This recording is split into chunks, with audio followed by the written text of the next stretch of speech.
नमस्कार दोस्तों, आप सभी का मेरे चैनल पर स्वागत है। तो इस वीडियो में हम बात करेंगे कि आप ऐसे कौन से म्यूचुअल फंड में इन्वेस्ट कर सकते हैं जिसमें कि हमें सबसे ज़्यादा रिटर्न मिल सके। जैसा कि आपने थंबनेल पर देख ही लिया होगा कि इस वीडियो में हम बात करेंगे कि आपको कौन से म्यूचुअल फंड में सबसे ज़्यादा रिटर्न मिल सकता है। Small cap, mid cap, large cap, आपको इन तीनों म्यूचुअल फंड में से किस में इन्वेस्ट करना चाहिए और इन तीनों म्यूचुअल फंड में से आपको किस में से ज़्यादा रिटर्न मिल सकता है। इस वीडियो में हम लाइव प्रूफ देखेंगे कि कौन से वाले म्यूचुअल फंड में हमें सबसे ज़्यादा रिटर्न अभी तक दिया है। यानी कि हम एनालाइज़ करेंगे कि पिछले 1 साल में और पिछले 3 साल में और पिछले 5 साल में हमें किस म्यूचुअल फंड ने सबसे ज़्यादा रिटर्न दिया है। तो इस वीडियो को आप पूरा देखिएगा क्योंकि इस वीडियो में मैं आपको बहुत ही इंपॉर्टेंट इन्फॉर्मेशन देने वाला हूँ। मैं आपको हर एक बात का अच्छे से रीज़न दूंगा कि हमें किस म्यूचुअल फंड में क्यों इन्वेस्ट करना चाहिए और इस म्यूचुअल फंड में इन्वेस्ट करने का कारण क्या है। तो चलिए वीडियो शुरू करते हैं। तो जैसा कि आप स्क्रीन पर देख रहे हैं कि यहाँ पर आप देख सकते हैं कि स्मॉल कैप है, मिड कैप है और लार्ज कैप है। हम इन तीनों पर क्लिक करेंगे और देखेंगे कि इसमें कौन कौन से टॉप म्यूचुअल फंड हैं जिसमें कि हमें सबसे ज़्यादा रिटर्न मिला है और कितना परसेंट मिला है।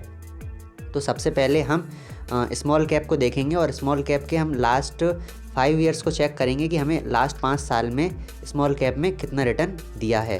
तो यहाँ पर हम स्मॉल कैप को ओपन कर लेते हैं और यहाँ पर हम लास्ट 5 ईयर्स चेक करेंगे कि हमें 5 ईयर में अभी तक यहाँ पर कितना रिटर्न मिला है। यानी कि जो यहाँ पर आपके सामने म्यूचुअल फंड शो हो रहे हैं, ये मतलब कि टॉप म्यूचुअल फंड है, यानी कि आखिरी 5 साल में इन म्यूचुअल फंड ने टॉप रिटर्न दिया है। तो जैसा कि आप देख सकते हैं ये स्मॉल कैप है और यहाँ पर आखिरी 5 साल में आपको 34% का रिटर्न यहाँ पर मिला है, यहाँ पर 30% का, यहाँ पर 28% का, 23%, 28%। यानी कि हम मान सकते हैं कि यहाँ पर टोटल हमें एवरेज 28% या फिर 30% रिटर्न आखिरी 5 साल में मिला है। तो यहाँ पर अभी हमने स्मॉल कैप को देखा है जहाँ पर कि हमें आखिरी 5 साल में लगभग 30% के आसपास का रिटर्न मिला है आखिरी 5 साल में। अब हम इसके बाद देखते हैं मिड कैप। मिड कैप में हमें आखिरी 5 साल में कितना रिटर्न दिया है। तो आप यहाँ पर देख सकते हैं 26%, 29%, 26, 24, 24, 23। तो यहाँ पर आप देख सकते हैं मिड कैप में हमें आखिरी 5 साल में 25, 26 इतना मतलब कि एवरेज रिटर्न दिया है आखिरी 5 साल में। आप ये सारे टॉप म्यूचुअल फंड को चेक कर सकते हैं जैसा कि मैंने यहाँ पर आपको बताया है। अब हम इसके बाद चेक करते हैं लार्ज कैप। लार्ज कैप में हमें आखिरी 5 साल में कितना रिटर्न दिया है। तो जैसा कि आप देख सकते हैं कि यहाँ पर 18%, 18, 17, 18, 16, 16। तो लार्ज कैप में आप साफ साफ देख सकते हैं कि यहाँ पर 17, 18 एवरेज है। यानी कि यहाँ पर जो टॉप म्यूचुअल फंड है लार्ज कैप में, यहाँ पर हमें एवरेज 17-18% का रिटर्न मिला है आखिरी 5 साल में। तो यहाँ पर आप नोटिस कर सकते हैं कि हमने आखिरी 5 साल का जो रिटर्न देखा है उसमें सबसे ज़्यादा जो हमें रिटर्न देखने को मिला है वो हमें स्मॉल कैप में मिला है, फिर मिड कैप में और फिर लार्ज कैप में। ऐसा इसलिए है क्योंकि लार्ज कैप में वो कंपनियां हैं जो ऑलरेडी इस्टेब्लिश्ड हो चुकी हैं, यानी कि वो ऑलरेडी बड़ी कंपनियां हैं, अब उनकी ग्रोथ बहुत धीरे धीरे हो रही है। और स्मॉल कैप में वो कंपनियां हैं जो कंपनी अभी स्टार्टअप कर रही हैं, यानी कि बहुत छोटी हैं, यानी कि उनके बड़े बनने की बहुत ज़्यादा संभावना रहती है। तो इस चक्कर में हमें स्मॉल कैप में ज़्यादा रिटर्न देखने को मिल रहा है।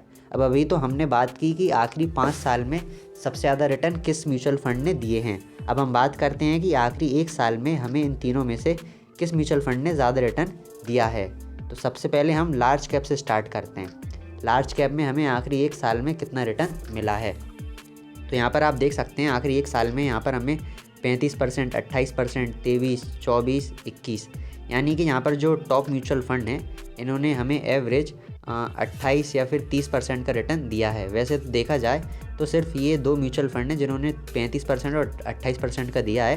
बाकी के जो नीचे के म्यूचुअल फंड हैं इन्होंने 23, 24, 21, यानी कि हम 25 एवरेज मान लेते हैं। 25% हमें एनुअल रिटर्न देखने को मिला, यानी कि लास्ट 1 ईयर में। ये हो गई हमारी लार्ज कैप की बात। अब हम बात करते हैं मिड कैप की, यानी कि मिड कैप में हमें आखिरी 1 साल में कितना रिटर्न मिला है। तो यहाँ पर आप देख सकते हैं आखिरी 1 साल में 47%, 38, 52, 46, 38, 33। तो यहाँ पर आप देख सकते हैं सबसे ज़्यादा हमें यहाँ पर जो रिटर्न मिला है वो 47% का मिला है और फिर उसके बाद 38, फिर 52 और 46। तो मान सकते हैं कि यहाँ पर हमें 40-45% एवरेज रिटर्न मिल रहा है। सबसे ज़्यादा यहाँ पर 52% का यहाँ पर रिटर्न मिला है, फिर उसके बाद ये है और फिर 38, फिर 46, यानी कि 40-45 का एवरेज यहाँ पर हम मान सकते हैं। वहाँ पर हमारा कुछ 25-30 का एवरेज था और यहाँ पर हम 40-45 का एवरेज मान सकते हैं। फिर इसके बाद अब हम स्मॉल कैप को ओपन करते हैं और यहाँ 1 ईयर का रिटर्न देखते हैं। तो यहाँ पर आप 1 ईयर का रिटर्न देख सकते हैं 50, 52, 37, 48, 36।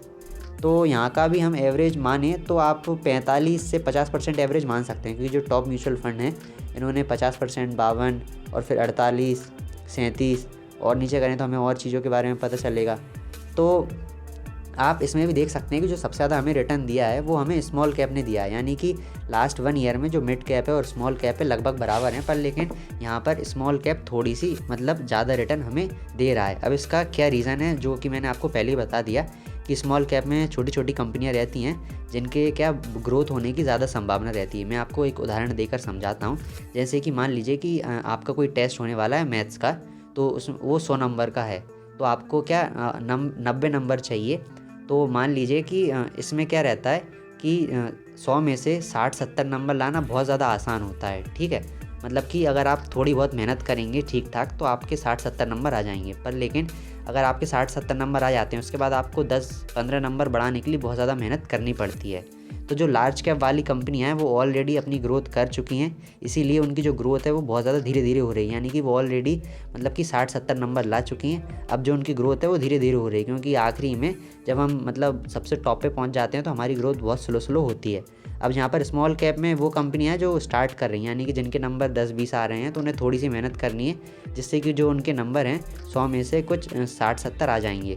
फिर इस स्थिति में आपको क्या दुगना तिगना रिटर्न मिल सकता है, क्योंकि अभी जो स्मॉल कैप की कंपनियां हैं वो कुछ 10 या 20 नंबर में हैं। मैं आपको उदाहरण देकर समझाने की कोशिश कर रहा हूँ। जैसे कि कोई टेस्ट रहता है तो उसमें हमारे 10-20 नंबर आ रहे हैं, तो हम थोड़ी सी मेहनत कर लेते हैं तो हमारे 60-70 नंबर आ जाते हैं। पर लेकिन 60-70 के बाद हमें 80-90 तक पहुँचने में बहुत ज़्यादा मेहनत लगती है। तो यहाँ पर मैंने उदाहरण देकर आपको समझाने की कोशिश की है। तो जो स्मॉल कैप वाली कंपनियां हैं वो अभी 10 या 15 नंबर पे हैं, जिन्हें कि 60-70 नंबर लाने, और जो स्मॉल कैप वाली और जो लार्ज कैप वाली कंपनियां हैं वो ऑलरेडी 60-70 नंबर ला चुकी हैं। अब उन्हें 80-90 पर पहुंचना है, तो जिससे कि उनकी जो ग्रोथ है वो धीरे धीरे हो रही है और स्मॉल कैप की है वो ज़्यादा तेज़ हो रही है। मैं आपको एक रीज़न और देना चाहूँगा कि यहाँ पर आने वाले समय में जो ये म्यूचुअल फंड है ये और ज़्यादा आपको ग्रोथ दे सकते हैं। वो कैसे, अब मैं आपको समझाता हूँ। जैसे कि मैं यहाँ पर ऑल टाइम पर क्लिक कर लेता हूँ, तो आप देख सकते हैं कि इस टाइम पर जो मतलब ग्रोथ थी बहुत कम थी, यानी कि यहाँ तक ग्रोथ बहुत कम थी। अब मैं समझाता हूँ कि ये क्यों थी। जैसा कि आप देख सकते हैं ये म्यूचुअल फंड 2013 में स्टार्ट हुआ था। 2013 से लेकर जो इसकी ग्रोथ थी 2020 तक बहुत ज़्यादा कम हो रही थी। अब जैसा कि आपको पता ही है कि 2016 में जियो लॉन्च हुआ था, जिसने कि मतलब काफ़ी सारे इंटरनेट यूज़र्स बढ़ गए थे, पर लेकिन जियो को हर घर पहुंचने में काफ़ी ज़्यादा समय लग गया था। पर जैसे ही यहाँ पर यानी कि 2020 में जैसे ही लॉकडाउन आया, तो आप देख सकते हैं लॉकडाउन के ख़त्म होने के बाद जो हमारी म्यूचुअल फंड की जो प्राइस है वो बढ़ती जा रही है, यानी कि बहुत ज़्यादा ग्रोथ देखी जा रही है। वो ऐसा क्यों है, क्योंकि जैसे ही लॉकडाउन लगा था तो हर घर में मतलब मोबाइल फ़ोन आ गया था, और मतलब पूरी दुनिया डिजिटली काम कर रही थी, क्योंकि सब घर पे बैठे हुए थे। तो इस स्थिति में सब लोग मोबाइल फ़ोन का इस्तेमाल कर रहे थे और सभी लोगों के पास फ़ोन आ चुका था। तो हर कोई ऑनलाइन बैठकर मतलब अपने पैसे को इन्वेस्ट कर रहा था, और अभी लगभग काफ़ी सारे लोग जागरूक हो चुके हैं और सब अवेयर हो चुके हैं, जिससे कि हर कोई म्यूचुअल फंड में इन्वेस्ट करना चाहता है। और आने वाले समय में जो ये ग्रोथ है ये और ऊपर देखी जा सकती है, क्योंकि अभी इंटरनेट यूज़र धीरे धीरे बढ़ते जा रहे हैं और लोगों को समझ आती जा रही है कि म्यूचुअल फंड में हमें इन्वेस्ट करना चाहिए, जिससे कि हमारा पैसा कई गुना बढ़ सके। तो इस वीडियो में इतना ही। मुझे उम्मीद है कि इस वीडियो में मैंने आपको जो समझाया है वह आपको समझ में आया होगा, और आप बिल्कुल समझ गए होंगे कि हमें किस म्यूचुअल फंड में इन्वेस्ट करना चाहिए, स्मॉल कैप में करना चाहिए या फिर मिड कैप में या लार्ज कैप में। अगर आप लार्ज कैप में इन्वेस्ट करते हैं तो आपको रिटर्न बहुत कम मात्रा में मिलेंगे, और मतलब इसमें रिस्क भी बहुत कम रहेगा। पर लेकिन स्मॉल कैप में आपको रिटर्न बहुत ज़्यादा मिल सकते हैं, बट लेकिन इसके अंदर थोड़ा रिस्क ज़्यादा रहेगा। पर लेकिन मेरा आपसे यही कहना है, जो म्यूचुअल फंड के जो मैनेजर होते हैं वो बहुत ज़्यादा हाई क्लासीफाइड होते हैं, यानी कि बहुत ज़्यादा एजुकेटेड होते हैं। तो वो जो भी म्यूचुअल फंड में मतलब शेयर्स में मतलब इन्वेस्ट करेंगे, पैसे को सोच समझ कर ही करेंगे। तो आप म्यूचुअल फंड में अगर इन्वेस्ट करना चाहते हैं तो स्मॉल कैप में कर सकते हैं। अगर आप स्मॉल कैप में करेंगे तो आपको मतलब कि ज़्यादा रिटर्न मिल सकता है। और स्मॉल कैप अभी के समय में इतना ज़्यादा अनसेफ नहीं है, क्योंकि अभी के समय में म्यूचुअल फंड जो स्मॉल कैप वाले हैं वो काफ़ी अच्छा रिटर्न दे रहे हैं, और आने वाले समय में ये और ज़्यादा अच्छा रिटर्न दे सकते हैं। तो इस वीडियो में इतना ही। मुझे उम्मीद है कि आपको सब कुछ समझ में आया होगा। इस वीडियो में मैंने आपको जो भी बताया है, तो अगर आपको कोई चीज़ समझ में नहीं आई हो तो आप मुझे कमेंट करके पूछ सकते हैं, मैं आपकी हेल्प करने की पूरी कोशिश करूँगा। तो इस वीडियो को हम यहीं पर समाप्त करते हैं। धन्यवाद।